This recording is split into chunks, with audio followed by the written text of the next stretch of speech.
Kami bersyukur sebab Engkau baik dan sangat baik dalam hidup kami. Kalau hari ini kami boleh ada sebagaimana ada itu semua karena anugerah yang tertolong Tuhan. Dan kalau hari ini Tuhan kami boleh memuji, memuliakan Tuhan, itu karena Tuhan memberikan kesempatan buat kami untuk menyenangkan hati Tuhan. Dan hari ini Tuhan kami mau duduk diam mendengarkan firman-Mu.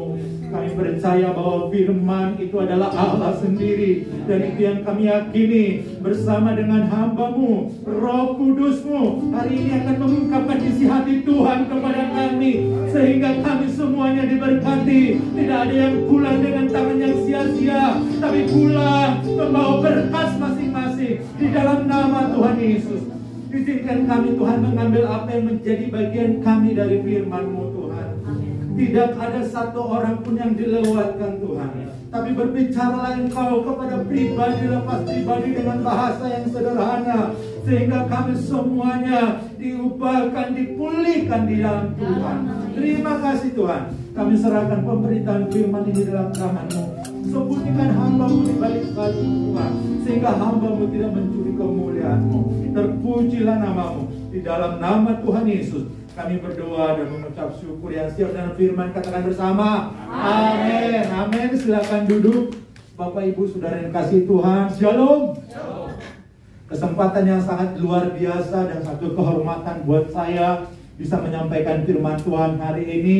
Dan saya percaya Tuhan sendiri akan mengutarakan rahasia-rahasia ilahi untuk kita semuanya. Karena setiap firman itu selalu baru setiap hari. Walaupun di firman yang sama yang kita baca, tapi kita percaya bahwa firman itu selalu ada rema baru dalam hidup kita. Sehingga hari ini saya mau katakan, siapapun kita yang hadir hari ini, kita akan mendapat apa yang menjadi bagian kita masing-masing. Ini adalah bulan-bulan Paskah, di mana ini adalah karya besar Allah akan dunia ini. Rencana Allah yang sangat luar biasa akan dunia ini, sehingga Ia mengorbankan anaknya yang tunggal, yaitu Yesus Kristus. Karena ada maksud Allah yang sangat besar dalam hidup kita. Bapak Ibu Saudara yang kasih Tuhan, tema yang saya bawakan hari ini adalah berbuah banyak. Maksud kematian Yesus, maksud Yesus datang ke dunia ini, meninggalkan tatanya menjadi serupa dengan kita, menjadi sama dengan manusia. Tidak ada tujuan yang lain selain Ia mau kita semuanya berbuah banyak. Sebab Ia datang untuk memberikan hidup dalam kelimpahan. Hidup di sana bukan berbicara kronos, di mana kita memiliki umur, lahir, bertumbuh, berkembang dan mati. Tapi hidup di sana, kata yang dipakai di sana bukan kronos, tapi adalah kualitas. Bagaimana anak-anak Tuhan bisa berkualitas. Amen. Bagaimana anak-anak yang sudah ditebus dalam Tuhan punya kualitas. Sehingga hari ini kita akan belajar bersama bagaimana kita berbuah banyak. Kita baca satu firman Tuhan dalam Yohanes yang sudah biasa kita dengar. Yohanes pasal yang ke-15 ayat yang pertama sampai ayat yang ke-8. Kita akan bacakan bersama-sama ayat ini supaya kita diberkati. Saya ayat yang ganjil, Bapak Ibu Saudara ayat yang genap. Yang bisa ada di depan ini, kita bisa baca bersama-sama. Yohanes 15 ayat yang pertama sampai ayat yang ke-8. Akulah pokok anggur yang benar, dan Bapakkulah pengusahanya. Setiap ranting pada aku yang tidak berbuah, dipotong yang habis, ranting yang berbuahnya, Kamu memang sudah bersih karena firman yang telah kukatakan kepadamu. Tinggal di dalam aku dan aku di dalam kamu. Sama seperti ranting tidak dapat buah dari dirinya sendiri kalau ia tidak tinggal pada pokok anggur. Demikian juga kamu, jikalau kamu tidak tinggal di dalam aku. Akulah pokok anggur dan kamulah ranting-rantingnya. Barang siapa tinggal di dalam aku dan aku di dalam dia, ia berbuah buahnya. Sebab di luar aku, kamu tidak dapat berbuat apa-apa. Barang siapa tidak tinggal di dalam aku, ia dibuang keluar seperti ranting dan menjadi kering. Kemudian dikumpulkan orang dan dicampakkan ke dalam api, lalu dibakar. Jikalau kamu tinggal di dalam aku dan firman-Ku tinggal di dalam kamu, mintalah apa saja yang kamu kehendaki dan kamu akan menerimanya. Dalam hal inilah Bapa-Ku dimuliakan, yaitu jika kamu berbuat banyak, dan dengan demikian kamu adalah murid-murid. Ya, ayat yang ke-8 dikatakan di sana, dalam hal inilah Bapa-Ku dipermuliakan, yaitu jika kamu berbuah banyak.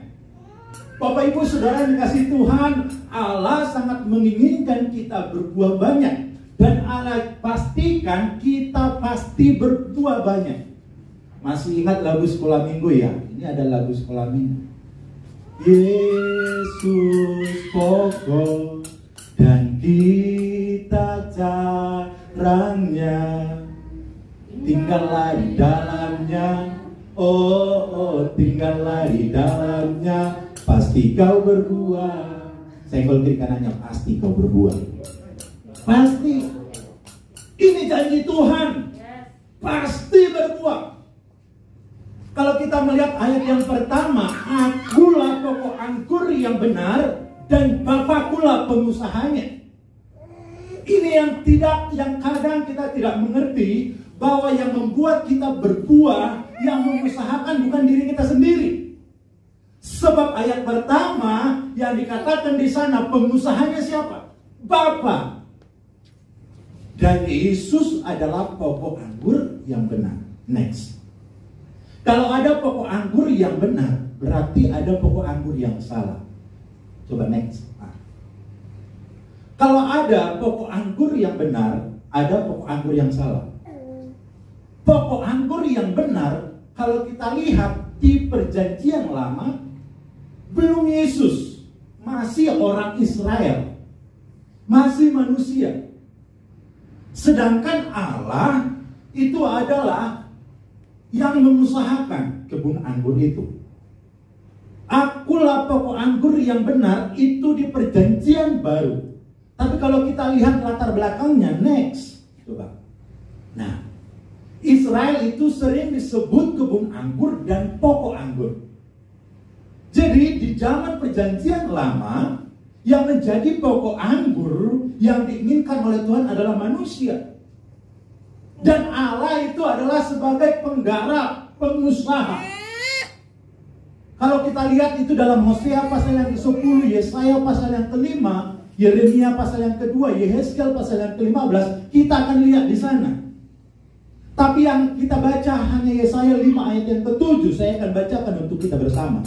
Sebab kebun anggur Tuhan semesta alam ialah kaum Israel dan kaum Yehuda. Kebun anggur, bahkan pokok anggur, itu adalah orang Israel. Tapi kalau kita lihat di sana, sebab kebun anggur itu Allah menantikan keadilan, tetapi hanya ada kelaliman. Ternyata orang Israel mengalami kegagalan menjadi pokok anggur. Sebab yang dinantikan Tuhan adalah keadilan, tapi justru kelaliman. Yang dinantikan buah anggur, yang dinantikan buah segar, tapi yang datang itu adalah buah yang masam. Dan ayat yang selanjutnya, dinantinya kebenaran, tapi hanya keonaran. Bapak Ibu Saudara, inilah yang membuat orang Israel gagal menjadi kebun anggur Tuhan. Gagal menjadi pokok anggur, sehingga ia mengutus anaknya Yesus Kristus menjadi pokok anggur yang benar. Kita sebagai manusia sudah gagal. Sebab manusia berdosa, tidak ada satupun yang tidak berdosa. Kalau ada yang berkata dirinya tidak berdosa, sesungguhnya dia pembohong. Dan upah dosa adalah maut. Dan inilah kegagalan orang Israel. Karena mereka gagal menjadi kebun anggur Tuhan, gagal menjadi pokok anggur yang benar. Sehingga ia mengutus anaknya yang tunggal. Karena begitu besar kasih Allah akan dunia ini, sehingga ia mengaruniakan anaknya yang tunggal, supaya setiap kita yang percaya kepadanya tidak binasa, melainkan beroleh hidup yang kekal. Sehingga ketika Yesus menjadi pokok anggur yang benar, kita lihat ayat selanjutnya. Next. Jadi saya mulai meriset atau melihat kebun anggur. Beberapa video saya coba telusuri. Ternyata di pokok anggur ada 3 bagian batangnya, selain buah dan daun. Yang pertama itu disebut batang primer. Kemudian yang kedua itu adalah batang sekunder, dan yang ketiga batang tersier. Jadi pokok anggur, pokok itu disebut batang primer. Yang pertama muncul dari tanah, itulah batang primer, pokok. Kemudian nanti ketika yang muncul dari tanah ini, dia akan bercabang ke kanan atau ke kiri. Ketika dia bercabang, cabangnya ini yang disebut sekunder. Tapi apakah cabang ini memungkinkan untuk bercabang lagi? Sangat memungkinkan. Ketika cabang ini bercabang, itulah yang disebut dengan batang tersier. Nah, siapa yang menjadi batang primer? Siapa yang menjadi batang sekunder? Siapa yang menjadi batang tersier? Batang primer itu adalah udah pasti pokok, tidak diganggu gugat, itu adalah Yesus. Karena Yesus berkata, akulah pokok anggur yang benar. Kemudian ketika pokok itu punya cabang, itu yang disebut ranting pertama, itu kita semua ranting. Tapi ketika ranting ini punya ranting lagi, itu berarti adalah hamba-hamba Tuhan. Dia sudah menjadi pemimpin yang bisa melahirkan ranting. Itu adalah gembala-gembala, itu adalah pemimpin-pemimpin umat yang akhirnya bisa melahirkan ranting-ranting yang berbuah. Siapa? Kita juga bisa. Bukan hanya pimpinan gereja, tapi kita semua dipakai oleh Tuhan, diutus oleh Tuhan menjadi hamba Tuhan. Inilah yang ku punya, hati sebagai hamba-hamba Tuhan. Itu kita semua sedang diperlengkapi oleh Tuhan untuk bisa menjadi batang sekunder. Bukan hanya batang tersier. Kalau batang tersier, saya melihat dari wajah-wajah Bapak Ibu sudah berbuah. Tapi Allah ingin kita masuk dalam lompatan yang lebih lagi, yaitu menjadi batang sekunder yang menghasilkan cabang-cabang baru, sehingga cabang itu berbuah banyak. Dan kalau kita berhasil menjadi batang-batang sekunder, saya yakin tidak akan ada kursi kosong di tempat ini. Bahkan kita akan tambah kursi di tempat ini. Bahkan kita tidak akan memakai tempat ini, kita akan memakai tempat yang lebih besar. Karena apa? Karena kita berhasil menjadi batang-batang sekunder yang menghasilkan cabang-cabang baru. Oke, next. Sebelum ke batang sekunder, kita belajar dulu batang tersier. Karena untuk bisa menjadi batang sekunder, kita harus berhasil menjadi batang tersier. Next. Nah, ini dia. Ayat yang kedua dikatakan di sana, setiap ranting padaku yang tidak berbuah dipotongnya, dan setiap ranting yang berbuah dibersihkannya supaya ia lebih banyak berbuah. Yang pertama yang dilakukan kepada batang tersier itu adalah ketika dia tidak berbuah, adalah dipotongnya. Sering sekali pengkhotbah atau pembicara membuat ayat ini menjadi ayat penghakiman. Kalau kamu tidak berbuah, kamu akan dipotong lalu dicampakkan dan dibakar dalam api. No. Kalau kita lihat bahasa asli yang digunakan di sana, terjemahan ke bahasa Indonesianya agak lain. Bahasa aslinya itu adalah aero. Kalau di bahasa Inggris itu adalah lift up. Lift up itu diangkat, bukan dipotong. Tuhan bukan Allah yang kejam. Selama kita tinggal di pokok, selama kita tinggal di dalam Yesus, kita tidak akan pernah dipotong, Bapak Ibu, percaya. Bahkan firman Tuhan berkata, sekalipun kita meninggalkan Dia, Tuhan tidak meninggalkan kita.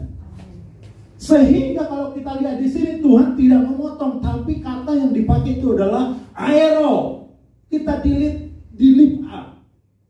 Ternyata setelah saya belajar sejarah pokok anggur di Israel, jadi ketika mereka berkebun anggur, maka yang dilakukan itu di kebun anggur ini adalah mereka menggarap tanahnya, dan ketika anggurnya berbuah, ketika itu mereka menanam anggur. Kalau hujan datang, kan anggur itu kayak melilit.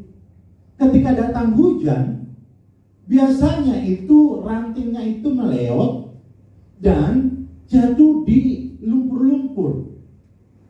Ketika jatuh di lumpur, maka petani anggur itu akan datang bukan membawa sebi, tapi membawa itu tempat air, lalu mengangkat yang jatuh di lumpur ini, lalu membersihkannya, lalu mengarahkannya ke arah matahari supaya ia kena matahari.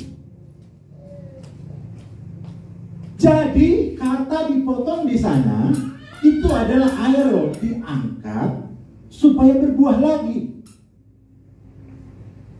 Jadi makanya lagu sekolah minggu itu pasti berbuah. Orang yang di dalam Tuhan pasti berbuah. Jangan takut, kalaupun hari ini kita belum berbuah, mungkin kita dalam lumpur, mungkin kita dalam masalah, dalam tekanan. Satu yang kita percaya janji Tuhan, Dia pasti mengangkat kita. Dia pasti menolong kita. Wow, saya belum berbuah banyak, Pak. Saya masih banyak tekanan, saya banyak persoalan, saya bahkan masih ada dosa. Saya masih jatuh dalam pergumulan, jatuh bangun dalam pergumulan dosa. Ingat, Tuhan akan melift up kita. Tuhan akan mengaero kita. Karena yang mengusahakannya bukan dirimu, yang mengusahakannya, yang memilih kita bukan kita, tapi Tuhan yang memilih kita. Dan ketika kita sudah ada di sini, maka kita akan diaero. Apa bedanya? Yang kedua, setelah tidak berbuah dipotong, yang tadi dipotong kita sama-sama sepakat diaero. Yang kedua, yang berbuah itu adalah dibersihkannya. Next, dibersihkannya, yang berbuah dibersihkannya. Jadi ini tingkatan daripada dipotong tadi, aero tadi. Apa bedanya, Pak, yang tidak berbuah dengan yang berbuah? Kalau yang tidak berbuah, dia masih ada satu proses terlewatkan di belakang yang berbuah. Dia masih jatuh di lumpur dosa, dia masih kotor, dia masih menunggu pertumbuhan, belum bertumbuh. Karena dia di lumpur, susah tumbuhnya. Sedangkan yang berbuah, dia sudah tumbuh bagus, sudah berbuah. Terus kalau sudah berbuah, apa masalahnya? Masih ada hal yang besar yang ingin Tuhan lakukan dalam hidup kita, yaitu berbuah-buahnya. Sehingga kita dibersihkan. Dibersihkan dengan cara apa? Biasanya petani anggur untuk yang berbuah itu biasanya kalau dia sudah berbuah, yang dilakukan itu adalah membersihkan batangnya supaya serangga-serangga tidak datang. Kemudian setelah dibersihkan, baik dengan pestisida atau dengan hal-hal yang lain, anggurnya itu dibungkus, tidak serupa dengan dunia, tidak menjadi sama dengan dunia. Supaya kenapa dibungkus? Supaya jangan dimakan serangga, dimakan semut, dimakan ini. Sehingga petaninya membungkusnya. Itulah yang dikatakan oleh Roma pasal yang ke-12. Karena itu persembahkanlah tubuhmu menjadi persembahan yang hidup, dan berubahlah oleh pembaruan budimu, dan jangan menjadi serupa dengan dunia ini. Kita berbeda, kita dibungkus oleh Tuhan, oleh darahnya yang kudus, oleh pengorbanannya. Kita dibungkus sehingga kita anak-anak Tuhan tidak lagi serupa dengan dunia ini. Kita sudah berubah oleh pembaharuan budi kita, karena Yesus yang ada pada kita, karena Yesus yang mati. Itulah itulah yang hidup dalam diri kita, yang kita hidupi dalam diri kita, sehingga kita akan berbuah banyak. Bapak Ibu, next, Bapak Ibu Saudara yang dikasih Tuhan, inti dari apa yang kita baca hari ini, supaya kita mencapai tujuan kita, yaitu berbuah banyak, itu adalah tinggal di dalam Yesus. Kata tinggal di dalam Tuhan itu sampai 7 kali diulangi. Coba kembali ke ayat yang di atas, yang pertama tadi. Dia sampai 7 kali, itu berarti sesuatu yang sangat-sangat penting. Tinggal di dalam aku. Jadi kalau kita lihat di sana, kata tinggal itu sampai 7 kali. Coba kita hitung sama-sama. Akulah pokok anggur yang benar dan Bapakkulah pengusahanya. Setiap ranting padaku yang tidak berbuah dipotongnya, dan setiap ranting yang berbuah dibersihkannya, supaya ia lebih banyak berbuah. Kamu memang sudah bersih karena firman yang telah kukatakan kepadamu. Tinggallah di dalam aku. Berapa? 1. Dan aku di dalam kamu. Sama seperti ranting tidak dapat berbuah dari dirinya kalau ia tidak tinggal pada pokok anggur. Berapa?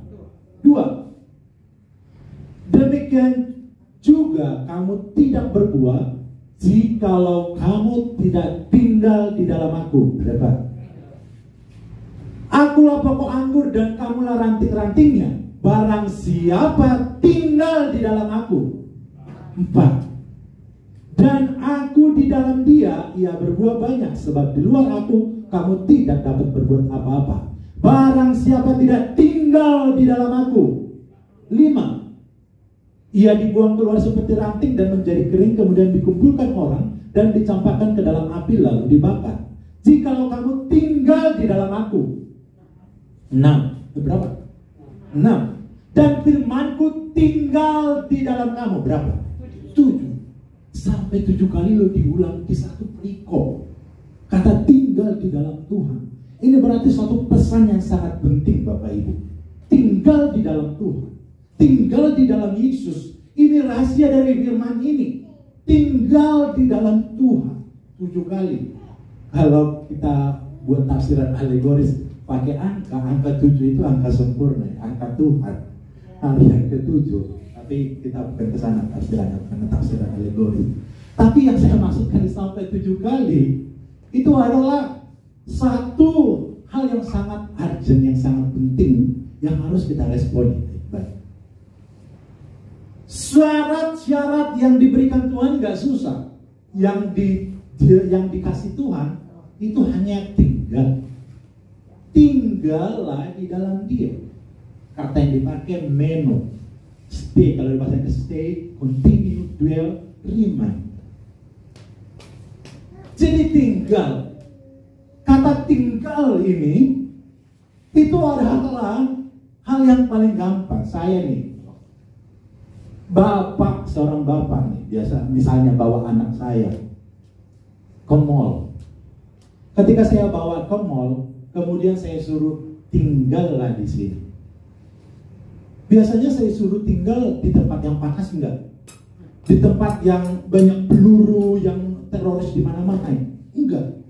Saya pasti nyuruh anak saya tinggal di tempat yang nyaman, di tempat yang enak. Benar ya? Saya saja Bapa yang manusia memberikan yang terbaik, memberikan yang baik buat anak saya, apalagi Tuhan. Sehingga kalau Tuhan menyuruh kita tinggal di dalam Tuhan, di dalam Yesus, itu adalah tempat yang nyaman. Tidak mungkin saya menyuruh anak saya tunggu di sini ya, tinggal di sini ya, tapi gak nyaman. Panasnya minta ampun, ada peluru datang dari sana, nggak mungkin. Atau jauh, pasti dekat juga. Jadi kata tinggal di sana, Yesus itu adalah tempat yang paling nyaman buat kita. Jangankan hidup damai. Kita Matius berkata, pikulah kuk yang kupasang dan belajarlah kepadaku, sebab kuk yang kupasang itu enak dan ringan. Kuk loh, itu enaknya dalam Tuhan. Yuk, yang kupasang kepadamu itu enak dan ringan. Percaya. Yang diinginkan Tuhan bukan kita berjuang mati-matian, tapi yang berjuang itu adalah Yesus yang ada dalam diri kita. Masalahnya, sudahkah kita tinggal di dalam Yesus? Sudahkah Yesus tinggal dalam diri kita? Masalahnya di situ, sehingga kita merasa susah, merasa berat, merasa tidak nyaman, merasa tidak tenang. Seperti yang saya bilang di khotbah saya sebelumnya, iblis dia tidak bisa mengganggu kita. Iblis itu tidak punya kuasa, tidak punya power untuk menghalangi berkat Tuhan. Tapi dia hanya punya kuasa buat apa? Dia hanya punya kuasa untuk menawarkan ketakutan. Jadi ditunjukkannya di wajah kita. Ini loh kamu, ini loh masa lalumu, ini loh ekonomimu, ini loh pekerjaanmu. Ditunjukkan di depan kita. Yang membuat kita terhalang mendapatkan berkat Tuhan itu apa? Adalah ketika respon kita. Ketika respon kita itu salah. Ketika ditawarkan iblis itu, respon kita harus benar. No. Sekalipun pekerjaan saya masih belum menunjukkan hasil, ada rencana Tuhan yang besar dalam hidup saya. Tapi ketika respon kita salah, itulah yang menutup keran dari surga. Jadi bukan iblis yang menutupnya. Bukan iblis itu hanya menawarkan. Sama seperti ketika Hawa diganggu, hanya menawarkan. Yang memutuskan siapa? Hawa. Jadi keputusan di kita. Allah punya rencana. Di dalam Yesus dikatakan itu enak dan ringan. Tinggal di dalam Tuhan itu adalah nyaman. Jadi hari ini kita akan melihat bagaimana kita anak-anak Tuhan harus tinggal di dalam Tuhan. Tinggal di dalam Yesus. Karena Yesus itu adalah tempat yang nyaman. Next. Jadi Bapak Ibu Saudara, kita sebagai anak-anak Tuhan harus tinggal di dalam Dia. Harus punya koneksi, connected dengan Tuhan. Itu yang paling penting. Itu kuncinya. Karena kita ini dibenarkan bukan karena perbuatan kita. Tuhan itu adalah, Yesus itu udah tempat yang paling nyaman. Kita dikatakan bukan karena perbuatan kita. Kalau karena perbuatan kita, kita sama dengan agama sebelah. Tapi kita ini adalah kasih anugerah. Makanya Yesus sampai dalam hati, sampai diutus, karena Dia yang memperjuangkannya buat kita. Cuman masalahnya, mau gak stay di Tuhan? Mau gak tinggal dalam Tuhan? Kalau kita tinggal dalam Tuhan, kita dikatakan, aku sudah memberikan kepadamu kuasa menjadi anak-anak Allah. Itu yang tidak kita pakai Bapak Ibu. Seragam itu yang kita tidak pakai sehingga kita takut. Sama misalnya nih, ketika seorang polisi, itu kan jabatan nih. Seorang polisi, ketika dia pakai seragam biasa seperti kita takut enggak? Enggak, biasa saja. Atau ketika dia pakai seragam biasa, dia memberhentikan memberhentikan mobil, memberhentikan truk, supirnya takut enggak? Enggak. Tapi ketika dia pakai seragam polisi, ketika dia memberhentikan truk, berhenti enggak? Berhenti. Ketika dia memberhentikan mobil, berhenti enggak? Berhenti. Padahal sebenarnya truk itu bisa nabrak polisi enggak? Bisa, lebih besar daripada polisi. Tapi wibawa, kuasa itu yang membuat takut yang lainnya. Dan kita sebagai anak-anak Tuhan, Tuhan sudah janjikan, aku sudah memberi kuasa. Ini kita sudah dikasih posisi, sudah dikasih wibawa, sudah dikasih suatu jabatan, yaitu menjadi anak-anak Allah. Anak-anak Allah yang sangat keren. Dan kalau kita pakai itu, dan kita tinggal di dalam Yesus, Yesus yang nampak dalam diri kita, maka dunia akan takut kepada kita. masalah akan takut pada kita, persoalan akan takut pada kita, karena kita punya kekuatan, punya power yang besar ketika kita tinggal di dalam Tuhan. Nah, Bapak Ibu Saudara yang kasih Tuhan, kita semuanya adalah anak-anak yang sudah ditebus Tuhan. Saya percaya kita sudah ada di sana, kita sudah tinggal di sana. Hanya kita belum menyalakan saklar seperti yang tadi belum nyalakan seragam. Saya kasih satu contoh misalnya Bapak Ibu, ilustrasi. Ketika lampu di rumah saya padam, kemudian saya telepon PLN. Saya telepon PLN, ini listrik di rumah saya kok mati ya, lampu saya ini gelap ini gitu. Kemudian PLN-nya nanya, alamatnya di mana? Oh, alamat saya di Kelimus Utara nomor 105. Cek PLN. Tapi Pak, di sana listrik nyala, nggak ada masalah. Tapi di sini di rumah saya gelap Pak, mati lampunya. Kalau gitu PLN datanglah ke sini. Saya desak PLN-nya datanglah, bantulah saya. Nah, PLN-nya bilang apa? Enggak, di sana nggak ada masalah. Nah, tapi ini mati lampunya, coba cek. Saklarnya, coba nyalain saklarnya. Rupanya saya lupa nyalain saklarnya, mencetekkannya. Sering sekali kita mendesak Tuhan yang menolong kita. Tuhan, tolong saya Tuhan nih.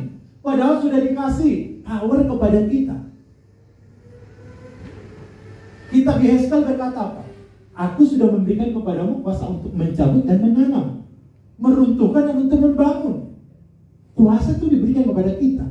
Tapi kita nggak menyalakannya, nggak memakai seragam yang tadi, sehingga nggak nyala. Tinggal menyalakan itu. Saya percaya kita semuanya sudah ada, sudah memilikinya. Tinggal mengaktifkannya, tinggal mengaktifkan di dalam diri kita, sehingga kita akan melihat buah yang banyak tadi.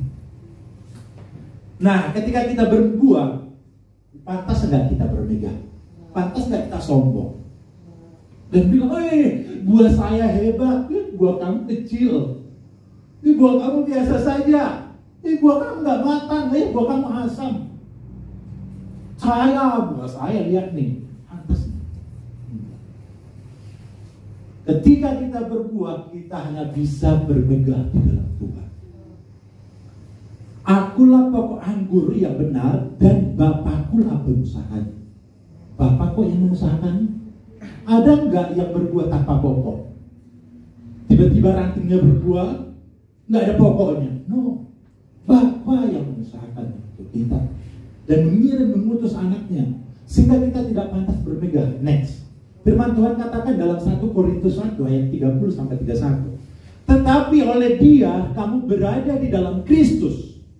Oleh Dia, oleh Bapa, kita ada di dalam Kristus. Bapa pengusahanya, Bapa yang mengusahakannya, sehingga Dia memilih kita, bukan kita yang memilih Dia. Sehingga kita pastikan diri kita bahwa yang oleh Allah telah menjadi hikmat bagi kita, Ia membenarkan dan menguduskan dan menebus. Ia yang membenarkan kita bukan karena kita benar, tapi dibenarkan. Ia yang menguduskan kita bukan karena kudus, tapi dikuduskan. Ia yang menebus kita. Dan kita tidak, bukan karena perbuatan kita, bukan karena kebolehan kita, bukan karena kehebatan kita. Karena itu seperti ada tertulis, barang siapa yang bermegah, hendaklah ia bermegah di dalam Tuhan. Kalaupun kita berbuah Bapak Ibu Saudara, mari kita bermegah di dalam Tuhan. Semuanya karena Tuhan, semua karena anugerahnya, bukan karena kuat gagah kita, bukan karena kehebatan dan kebolehan kita. Sekalipun kita sudah berbuah, masih ada tanggung jawab seperti di pendahuluan tadi. Kita akan memunculkan ranting-ranting atau batang tersier. Next, buah apa yang diinginkan? Buah apa sih yang dimaksud dalam ayat ini? Apakah buah yang dimaksud itu ketika saya punya rumah yang mewah, punya jabatan yang wow, punya segalanya di dalam hidup ini. No. Galatia pasal 5 ayat yang ke-22 jelas dikatakan. Tetapi buah roh ialah, Allah itu adalah roh, Yesus itu adalah Allah, berarti Yesus itu adalah roh. Berarti ketika Yesus menjadi pokok kita, pokok anggur kita, maka buah yang kita hasilkan adalah buah roh, bukan buah yang lain, Bapak Ibu Saudara. Buah roh, tetapi buah roh ialah kasih, sukacita, damai sejahtera, kesabaran, kemurahan, kebaikan, kesetiaan, kelemah lembutan, penguasaan diri. Ini yang akan kita miliki, Bapak Ibu Saudara. Buat apa rumah besar? Buat apa mobil mewah kalau kita nggak bisa bersukacita? Ini buah roh, sukacita, kasih. Siapa yang bisa melakukan ini? Anak-anak Tuhan yang sudah tinggal dalam Yesus. Ada damai sejahtera, ini yang kita cari. Cuma kita kadang dibutakan dengan hal-hal yang duniawi, dengan apa kata orang, bukan apa kata Tuhan. Kita mikirin, aduh apalah kata orang nanti, aku seperti ini, aku seperti ini. No. Ini buah roh, ini buah yang kita hasilkan. Tapi saya percaya, ketika buah ini kita miliki, maka kita akan mengalami hidup berkelimpahan tadi. Bukan hanya di surga, kaki kita masih menginjak bumi, Bapak Ibu. Kita butuh mobil mewah, kita butuh rumah mewah. Butuh siapa yang gak butuh? Dunia saja bisa menikmati, apalagi kita. Suatu saat saya ketika pertama sekali melamar di satu yayasan Kristen, CBN adalah suatu yayasan yang cukup besar. Ketika saya ditanya gaji, jadi udah selesai semua materinya, wawancara gaji. Kemudian HRD-nya nanya saya, Pak, berapa gaji yang Bapak minta?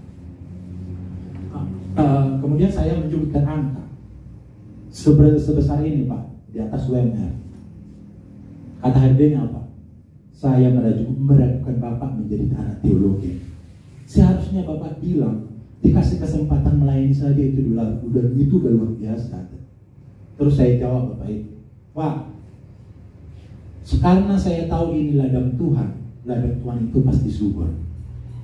Dunia saja bisa sanggup memberikan lebih dari UMR, masa ladang Tuhan tidak sanggup. Justru saya meragukan ini ladang Tuhan kalau saya nggak dikasih lebih dari situ. Pintar kamu ya, kata HRD. Benar nggak, Bapak Ibu? Dunia saja bisa kasih lebih. Itu yang katanya pelayanan, yang katanya punya Yesus yang hebat, yang keren, nggak bisa ngasih lebih. Dan ya puji Tuhan, nggak bisa dikasih, karena memang itu ladang Tuhan. Sering sekali di pelayanan kan itu yang dari dulu waktu kita jadi pengerja, itu yang terlalu ya dikasih kesempatan melayani saja luar biasa. Saya terlalu percaya ketika kita melayani Tuhan yang benar. Ketika kita dikasih kesempatan, dikasih melayani, hidup dalam Tuhan yang benar, maka berkat itu akan mengikuti kita. Kebajikan, kemurahan selalu mengikutiku. Itu kalau anak Tuhan. Kebajikan. Jadi bukan berarti Bapak Ibu Saudara, saya bilang gak perlu rumah mewah. Perlu. Itu kita menjadi kesaksian. Kalau kita khotbah, kalau kita ngomong ke orang, kita masih berkekurang, kurang juga, kurang punya power, Bapak Ibu. Tapi ketika kita punya itu, kita punya power. Atau kita bilang Tuhan itu baik, Tuhan itu maha pengasih, tapi kita nggak pernah mengasih apa-apa ke orang, nggak khotbah yang hidup. Jadi ketika kita punya, bukan teologi kemakmuran ya. Tapi yang saya maksudkan di sini, sebelum ke sana kita punya buah roh. Dan orang yang punya buah roh, saya terlalu yakin, saya terlalu percaya berkat-berkat itu mengikutinya. Berkat yang dari Allah, kemanapun kita melangkah, Tuhan menjanjikan bahwa kita menjadi kepala bukan ekor. Kita akan selalu naik dan tidak akan turun. Berkat-berkat ilahi akan terus mengikuti kita. Karena apa? Karena kita tinggal di dalam Tuhan. Dan ketika kita tinggal di dalam Tuhan, kita berbuah banyak. Buah yaitu buah roh yang kita miliki itu. Itulah yang membuat membuat kita menjadi orang-orang yang diberkati Tuhan ketika kita punya kasih, ketika kita punya sukacita, ketika kita punya damai sejahtera, kesabaran, kemurahan, kesetiaan, kelemah lembutan, dan penguasaan diri. Ketika itu menjadi buah kita, saya terlalu percaya janji-janji Tuhan akan digenapi dalam hidup kita. Kita akan melihat masa depan yang penuh harapan yang dijanjikan oleh Tuhan. Kita akan melihat masa depan yang gilang gemilang yang dijanjikan oleh Tuhan. Kita akan melihat keluarga kita diberkati, suami, istri, anak-anak akan diberkati oleh Tuhan. Masa depan kita, jodoh kita, semuanya Tuhan berikan yang terbaik. Karena apa? Karena kuncinya tinggallah di dalam Yesus. Dan kita pakai seragam itu, kita nyalakan saklar itu. Amin buat firman Tuhan. Saya tidak akan memperpanjang firman Tuhan ini, tapi coba kita renungkan bersama-sama. Sudahkah Yesus tinggal di dalam diri kita, dan kita tinggal di dalam Yesus? Yesus sudah memilih kita. Bukan kita yang memilih dia, tapi Tuhan sendiri yang memilih Bapak, Ibu, Saudara, dan saya hari ini. Dan ketika dia memilih kita, yuk stay, yuk tinggal di sana. Dan kita pakai kuasa itu.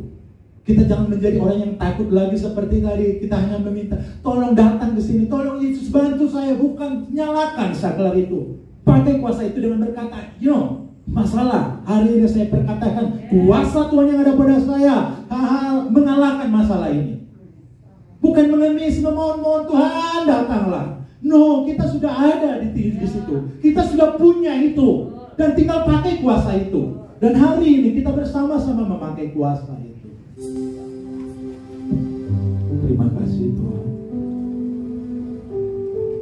Hari ini Tuhan, kami telah mendengarkan firman Tuhan. Firman yang hidup yang membawa kami kepada janji-janji Tuhan. Firman yang membawa kami kepada hidup berkelimpah. Tolong kami. Ini kami umat-Mu Tuhan. Ini kami umat-Mu. Haleluya. Haleluya. Haleluya. Haleluya. Haleluya. Terima kasih Tuhan, terima kasih.